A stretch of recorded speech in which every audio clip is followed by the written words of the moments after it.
মেয়েটির জন্ম অত্যন্ত দরিদ্র পরিবারে, বাবা নেই আর মা অন্যের বাড়িতে কাজ করেন। খেয়ে না খেয়ে অভাব অনটনের মধ্যে মেয়েটি বড় হলো। মেয়েটি দেখতে অত্যন্ত সুন্দরী হওয়ায় এক প্রবাসী ছেলের বাড়ি থেকে বিয়ের প্রস্তাব এলো। মোটামুটি পয়সাওয়ালা ফ্যামিলির ছেলে ছিল, আর দরিদ্র মা তো যেন হাতে আসমান পেয়ে গেল। সামাজিকভাবে প্রচুর ধার দেনা করে মেয়েটির বিয়ে দিল মা। বছর ঘুরতেই মেয়েটির কোল আলো করে এলো এক ফুটফুটে কন্যা সন্তান। মন খারাপ করলেন শাশুড়ি, ওনার 6 ছেলে, কন্যা সন্তান যে বড়ই অপছন্দের। পরের বার যেন ছেলে হয়, বউকে তিনি কড়া ভাষায় সতর্ক করে দিলেন। বললেন, খুব শীঘ্রই আমার নাতি চাই। কয়েক বছর বাদে মেয়েটির আবারও সন্তান হলো, এবারও কন্যা সন্তান। এবার তো শাশুড়ির সাথে স্বামীও চূড়ান্তভাবে অখুশি। আমি কিন্তু আরো একটি বিয়ে করে ফেলবো, সতর্কবাণী চলে এলো স্বামীর পক্ষ থেকে। মেয়েটির সাথে শুরু হয়ে গেল সব ধরনের শারীরিক মানসিক অপমান ও অবিচার।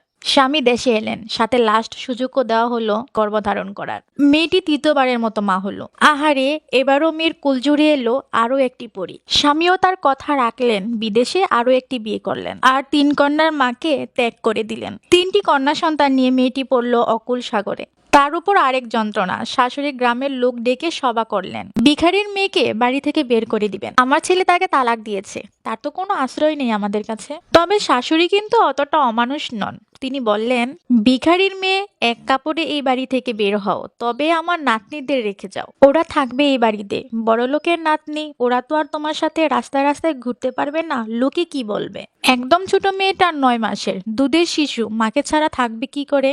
মেয়েটা শাশুড়ির পায়ে ধরল, বলল, আমাকে একটু ঠাঁই দিন, মেয়েটার দুধ ছাড়া অবধি আমাকে এখানে থাকতে দিন। বিচার সভার লোকেরাও অনুরোধ করলো, কিন্তু শাশুড়ির একই কথা, তালাক দেওয়া বউ সে বাড়িতে রাখবে না। শেষে মেয়েটি আঁচল পেতে ভিক্ষা চাইলো, অন্তত ছোট মেয়েটাকে সাথে দিন, 2 বছর হলেই আমি দিয়ে যাব।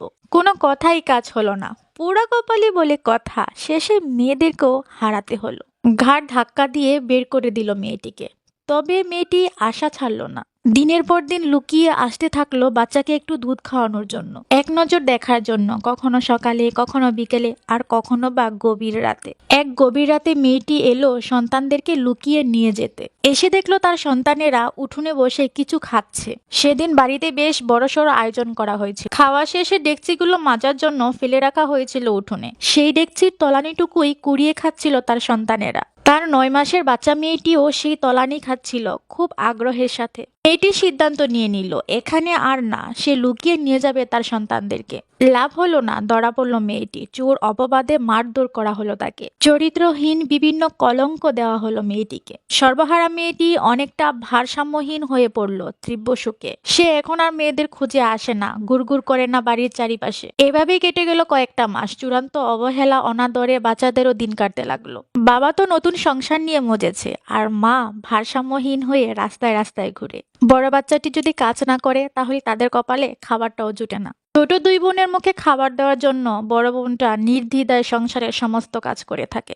2 চোখ ভরা অশ্রু নিয়ে স্বপ্ন দেখে তারা, একদিন বোর হবে, আলোয় মাখানো বোর। সেই বোরে মা ফিরে আসবে, বাবাও ভুল বুঝবে, দাদিও আদর করবে।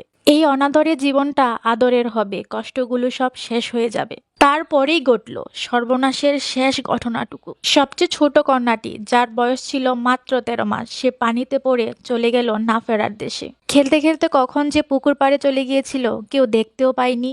মুহূর্তেই শেষ হয়ে গেল স্বপ্নের সবটুকু। লোকে বলে, রাতের পরে ভোর আসে, রাত যত গভীর হয় ভোর তত কাছে আসে। এই ঘটনাটা যখন আমি নিজের চোখে দেখি, তখন মাঝে মাঝে কি মনে হয় জানেন, কারো কারো জীবনে কখনো ভোরই হয় না। তাই তো বলতে ইচ্ছে করে, এই রাতের কখনো ভোর হয় না।